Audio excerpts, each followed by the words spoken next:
حضرت یوسف علیہ السلام کے قصے کی دوسری قسط کے ساتھ میں حاضر ہوں۔ حضرت یوسف علیہ السلام کے بھائی جب آپ کو اس کنویں میں چھوڑ کر چلے گئے تو حضرت یوسف علیہ السلام 3 دن تک اس کنویں میں تشریف فرما رہے۔ یہ کنواں کھاری تھا مگر آپ کی برکت سے اس کا پانی بہت لذیذ اور نہایت شیریں ہو گیا۔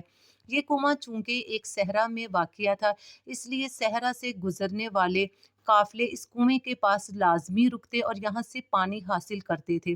ان دنوں بھی ایک قافلہ مصر جا رہا تھا۔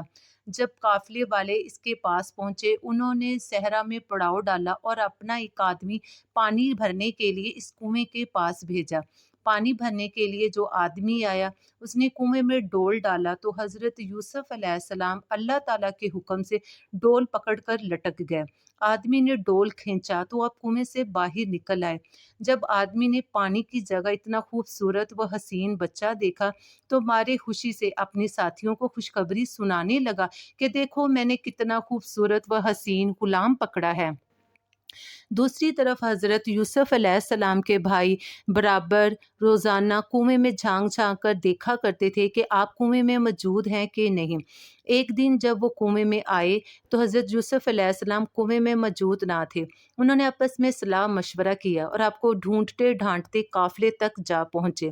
قافلے میں جا کر انہوں نے دیکھا کہ حضرت یوسف علیہ السلام ایک خیمے کے باہر بیٹھے ہوئے ہیں، تو وہ آپ کو دیکھ کر قافلے کے مالک کے پاس گئے اور کہنے لگے، یہ تو ہمارا بھاگا ہوا غلام ہے جو بالکل ناکارہ اور نافرمان ہے، یہ کسی کام کا نہیں ہے۔ اگر تم لوگ اس کو خریدو تو ہم بہت ہی سستے دام تمہارے ہاتھ فروخت کر دیں گے، مگر شرط یہ ہے کہ تم لوگ اس کو یہاں سے اتنی دور لے جا کر فروخت کرنا کہ یہاں تک اس کی خبر نہ پہنچے۔ حضرت یوسف علیہ السلام بھائیوں کے خوف سے خاموش کھڑے رہے اور ایک لفظ بھی نہ بولے، اور حضرت یوسف علیہ السلام کے سامنے ان کے بھائی قافلے والوں کے ساتھ ان کا سودا کرتے رہے، یہاں تک کہ حضرت یوسف علیہ السلام 20 درہموں میں بک گئے اور فروخت کر دیے گئے۔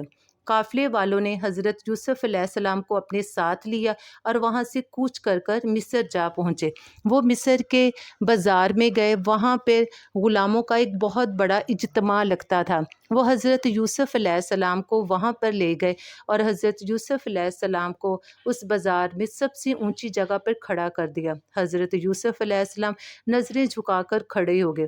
دیکھتے ہی دیکھتے وہاں لوگوں کا مجمع لگ گیا، ہر کوئی یہ خوبصورت اور حسین بچہ خریدنا چاہتا تھا، مگر قافلے والے اس کی بہت زیادہ قیمت لگا رہے تھے اور ہر کسی کی پہنچ میں اتنی قیمت نہ تھی کہ وہ دے کر یوسف علیہ السلام کو خرید لیتا۔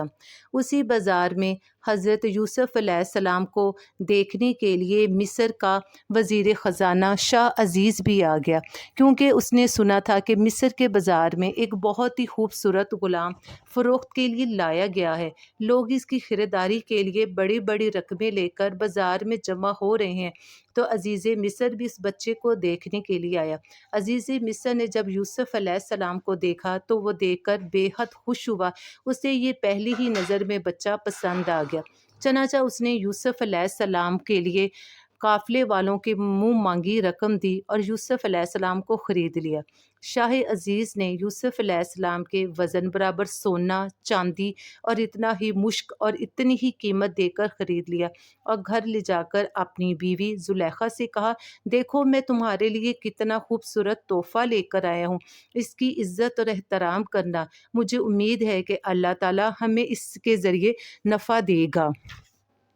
اس طرح یوسف علیہ السلام مصر کے بازار سے نکل کر شاہی محل میں شہزادوں کی طرح پرورش پانے لگے۔ حضرت یوسف علیہ السلام جوان ہوتے چلے گئے اور ساتھ ہی آپ کے حسن کے چرچے ہر طرف ہونے لگے۔ اللہ تعالیٰ نے آپ کو بے حد حسن اور پرکشش شخصیت عطا کی تھی۔ عزیز مصر دیکھا کرتا تھا کہ حضرت یوسف کے چہرے پر حکمت، فضل اور شرافت کا نور چمکتا ہے، اور وہ آپ پر خصوصی توجہ دیتا تھا۔ حضرت یوسف علیہ السلام کی زلیخا کے ساتھ ملاقات کے لیے میرے ساتھ جڑے رہیے گا۔ پلیز چینل کو لائک اور سبسکرائب کرنا مت بھولیے گا۔ ملتے ہیں کل۔